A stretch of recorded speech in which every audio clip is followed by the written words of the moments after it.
Hello everyone, ang aking topic ay demokrasya at pangungusap. Ang demokrasya ay isang uri ng sistemang panlipunan kung saan ang desisyon ng pamahalaan ay nakadepende lamang sa desisyon ng nakakaraming tao. Noong Marso, tanging si Ferdinand Marcos Sr. lamang ang nagdedesisyon para sa Pilipinas, kaya marami ang nagalit. Nagkaroon ng People Power Revolution, isang mapayapang laban sa diktadoryang Marcos. Ang pagbabago na dulot ng People Power ay ang pagbabalik ng demokrasya sa Pilipinas dahil dito mahalaga ang papel ng People Power.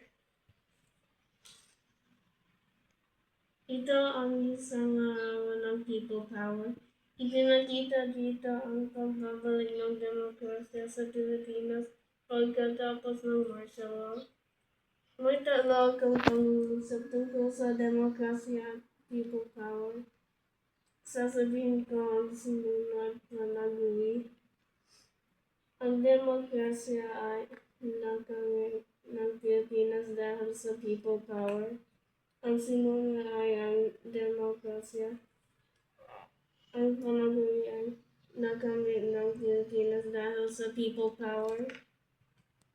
Ang People Power ay simbolo ng mapayapang pakikipaglaban sa diktadorya.